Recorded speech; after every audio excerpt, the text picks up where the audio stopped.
So you know that really expensive habit of going to a smoothie bar, park your car, get in line, and pay $12 at the end? Why do we do that? So this little blender might have just changed all of that. So in this video, we're gonna talk about the pros, the cons, and who I think this is for, and if this is actually worth $49.99. Included in the box is the blender itself, a USB-A to USB-C cable, and a quick start guide, but no power adapter. You're going to want to charge this out of the box. Make sure to only use the charging cable provided and a 5-volt power charger. The battery rated input is a 5-volt, so don't be using a fast charger or a high volt charger on this. The Blendjet 2 can do 2 different functions, regular blend mode and pulse mode. It also has a locking mode, which I recommend turning on. You don't want to accidentally press the button while you're drinking out of it, because this is really gonna ruin your day. Empty, it only weighs 1.4 pounds or 640 grams, and when filled, it only weighs 2.2 pounds or 1,035 grams. It's pretty lightweight and can easily fit into the side pocket of a backpack or a gym bag. I think the Blendjet prides itself in having a plethora of colors, so you're bound to find something that you like on their website. This practically lives on my shelf, so I wanted something that blended into my shelf, so I went with the cream. Okay, so first let's get into the kitchen and actually test this out. Okay, so for the blend mode, we're gonna make my favorite green power smoothie. I have this literally every single day. I'll put the recipe here and include all of the macros. This is also a good way to test if the Blendjet will blend liquids, solids, and powders all at the same time. They recommend you to load all of the ingredients first and leave in the powder last, but it always ends up getting stuck to the top of the lid and never blending because the powder is actually hydrophobic, meaning it's gonna repel any liquids and not mix well. So I put the powder in second after the liquid. So you're gonna add the milk, the greens powder, the protein powder, half the banana in 2 pieces, and last the blueberries. Blend that all up. This power smoothie is seriously packed with nutrients and perfect for a snack or a pre-workout. If health had a color, it would be this color. It's like a bright neon green. So everything blended really smoothly. There wasn't any like powder like left at the top. Everything blended really nicely. There's no chunks in it. It's literally so good. I love this smoothie.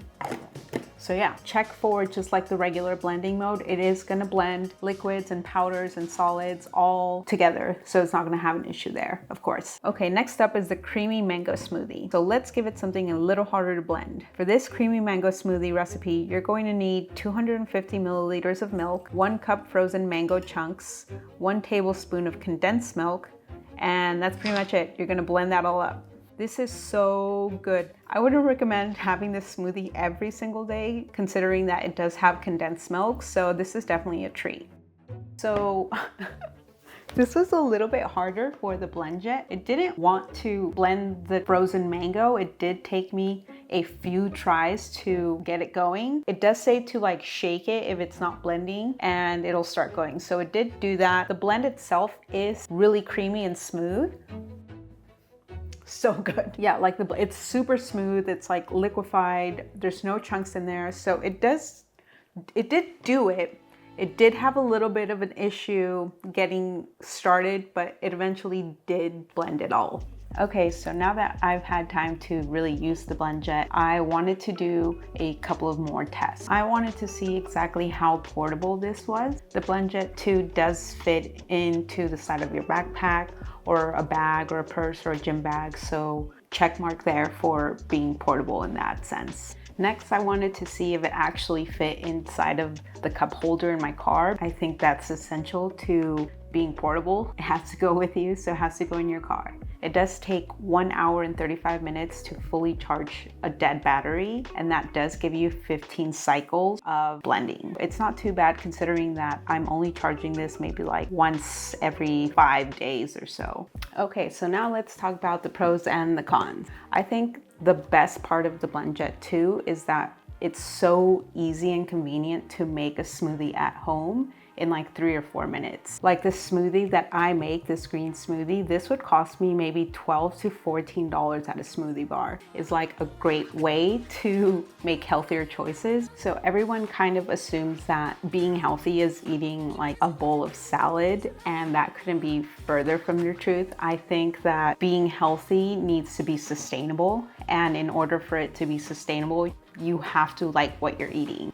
Okay, so now let's talk about the cons. So my number one con with the Blendjet might have to do with the marketing that they decided to go with. The Blendjet does say on the box that it is self-cleaning. All you have to do is put like water and soap and run a cycle in here and it'll be clean, and that's actually not true. When you put in powder into the Blendjet, the rubber seals on the top, you tend to get powder underneath those. So you do have to remove the rubber seals. Every single time you use it, you do have to remove the seals to get inside of there and really like scrub it out. And there's 2 of them. So there's one for the lid and then one for the bottom. So you definitely can't just, you know, run water and soap in here and think that it's gonna be clean. It's not. I wish it was. Maybe for Blendjet 3, we can get like a permanent seal. So yeah, it's not a big deal. I just feel like it's a little bit of a stretch to call it self-cleaning when it's not.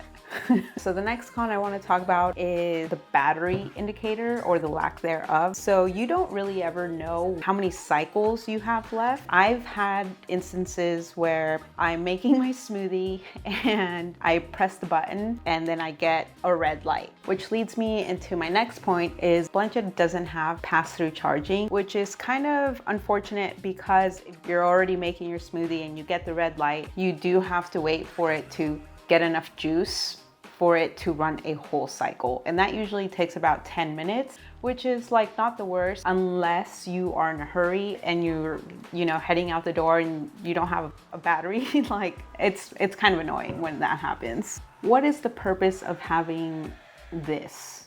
I'm gonna show you what I think this actually solves. Okay, I think this actually solves this. So this is just like a regular protein shake bottle that has, you know, like these little that breaks up the powder. So when you shake it, it breaks up the powder so it's not all lumpy. This replaces this in like a 100 times better way. Why? Because with this, you can only do liquid and powder. So you can't add like a banana in here and shake it and think it's gonna, you know, like you're just gonna have a banana in there. So it makes it more convenient for you to add a little bit of like fruit or yogurt or something like that that can't really be shaken in this. So is it worth $50? I'm gonna say absolutely it is worth 50 bucks. I did the math with how much it cost me to make this smoothie compared to how much it would cost me to go somewhere else. So as you can see, my smoothie costs $3.91 every day. If you want to break this down further, you can see the difference. So yearly, that's gonna cost me $1,407, but nothing compared to the whopping $4,320 that I would be paying elsewhere. Like that's a lot of money to be wasting going out and buying it somewhere else when you can just make it at home. So yeah, I think it's worth 50 bucks. I will see you guys in the next one. Bye.